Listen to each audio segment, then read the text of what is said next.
Hello everyone. ये question UPSC 2022 का है। टॉपिक क्या है? टॉपिक एज है। ठीक है, जैसे यहाँ पे कंपेयर करते हैं ना एज को इक्वेशन फॉर्म करके, बस वही चीज़ है। तो क्वेश्चन ये पूछा जा रहा है, what is the age of Manisha. Manisha का एज क्या है? स्टेटमेंट्स है, Manisha is 24 year younger than her mother. Okay, अपनी मम्मी से 24 ईयर्स छोटी है वो।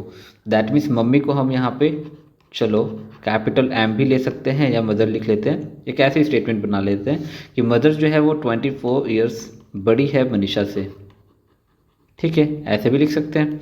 तो थोड़ा सा स्टेटमेंट लिखेंगे ना तो अच्छा रहेगा। इसको कैपिटल एम कर लेते हैं ये 24, और यहाँ पे स्मॉल एम कर लेते हैं, कंफ्यूज नहीं हो जाना कैपिटल और स्मॉल से। ठीक है, सेकेंड है 5 years later the age of Manisha and her mother will be in the ratio of 3:5। तो 5 साल के बाद दोनों का रेशियो, तो ठीक है, तो यहाँ पे m + 5 5 साल बाद, m + 5 5 साल बाद यहाँ पर भी है, तो 3/5 है। फाइन, अब क्रॉस मल्टीप्लाई कर लोगे ना। ओके, तो क्रॉस मल्टीप्लाई करोगे तो 5 small m + 25 is equal to 3 capital M + 15।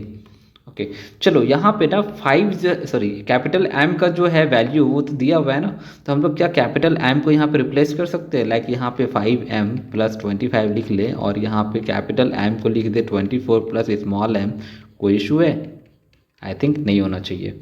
ठीक है, चलो फिर ठीक है। यहाँ पे क्या हो गया, ये स्मॉल m था, देखो इसको एक्सपैंड कर लेते हैं। इसको एक्सपैंड करेंगे ना तो ये हो जाएगा 5m + 25, और ये हो जाएगा 72 + 3m और प्लस हाउ मच 15।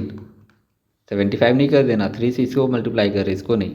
ठीक है, तो फाइनली ये m को इस साइड ले आओ तो 2m हो जाएगा, और यहाँ पे क्या हो जाएगा 25 को इस साइड लेकर चल जाओ, तो सॉल्व करेंगे तो ये 62 हो जाएगा। देन m का वैल्यू आ गया 31। सो ओके, मनीषा का एज कितना आ गया? 31 आ गया। तो एक चीज़ मुझे बताओ, क्या मनीषा का एज सिर्फ इस स्टेटमेंट से आया है? अगर सिर्फ इस स्टेटमेंट को लिखते क्या मनीषा का एज निकल जाता? Obviously not. अगर सिर्फ इस स्टेटमेंट को लिखते तब भी तो नहीं निकल रहा है। मतलब हम लोग दोनों स्टेटमेंट को कंबाइन किए तभी तो हमको आंसर मिला कि 31 ईयर्स है, राइट ना।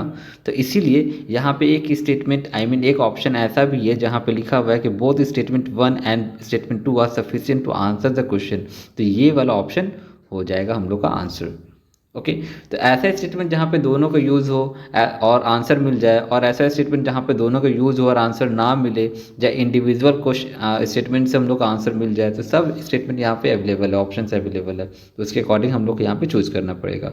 इस क्वेश्चन में, इस स्टेटमेंट में, एक्सप्लेनेशन में कोई भी कन्फ्यूजन हो तो बता सकते हैं। Till then bye, all the best.